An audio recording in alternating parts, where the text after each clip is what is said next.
Putin's partial mobilization significantly escalates the conflict over Ukraine and comes as Russia battles a Ukrainian counteroffensive that has forced its troops to retreat and surrender some occupied territory. This handout picture, released on September 21, 2022 by the Kremlin, shows Russian President Vladimir Putin speaking during a televised address to the nation in Moscow, AFP.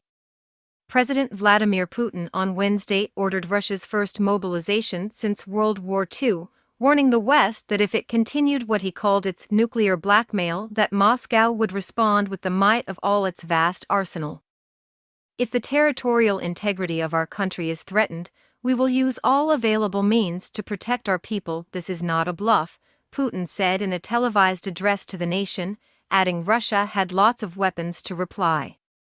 Russia's defense minister Sergei Shoigu said the partial mobilization will see 300,000 reserves called and up would apply to those with previous military experience.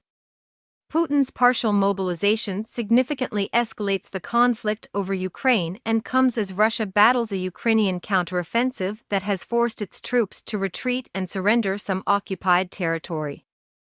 Putin said the partial military mobilization of its 2 million-strong military reserves was to defend Russia and its territories, claiming the West did not want peace in Ukraine. Putin's speech was a worrying escalation and the threats he made in it must be taken seriously, British Foreign Office Minister Gillian Keegan told Sky News. Putin said he had signed a decree on a partial mobilization. The mobilization, which affects anyone who has served as a professional soldier in Russia rather than a conscript, begins immediately. Clearly, it's something that we should take very seriously because, we're not in control. I'm not sure he's in control either, really. This is obviously an escalation, she said. Russia's ruble fell and global oil prices surged after Putin's comments. The war has already caused a spike in fuel and food prices around the world. Liberate Ukraine. Putin restated his aim was to liberate East Ukraine's Donbass industrial heartland region and that most people in the region did not want to return to what he called the yoke of Ukraine. Russia already considers Luhansk and Donetsk, which together make up the Donbass region Moscow partially occupied in 2014, to be independent states. Ukraine and the West consider all parts of Ukraine held by Russian forces to be illegally occupied. Russia now holds about 60% of Donetsk and had captured nearly all of Luhansk by July after slow advances during months of intense fighting. Those gains are now under threat after Russian forces were driven from neighboring Kharkiv province this month, losing control of their main supply lines for much of the Donetsk and Luhansk front lines. Clearly, it's something that we should take very seriously because, we're not in control. I'm not sure he's in control either, really. This is obviously an escalation. British Foreign Office Minister Gillian Keegan.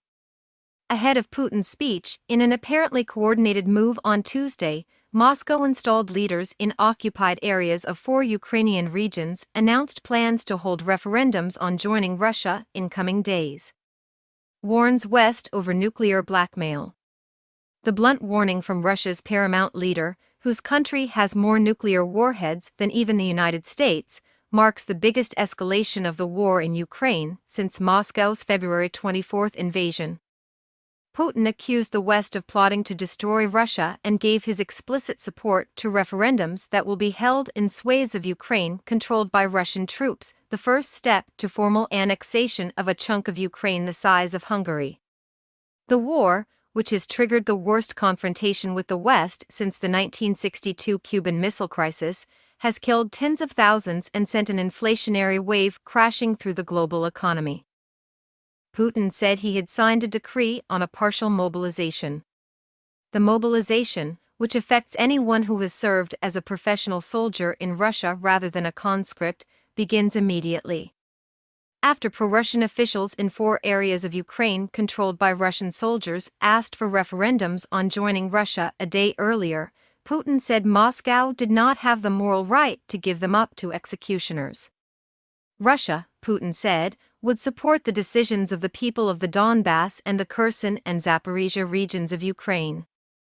That paves the way for the formal annexation of about 15% of Ukrainian territory. Putin said his aim was to liberate East Ukraine's Donbass region, and that most people living in regions under Russian control did not want to be ruled by Kyiv anymore.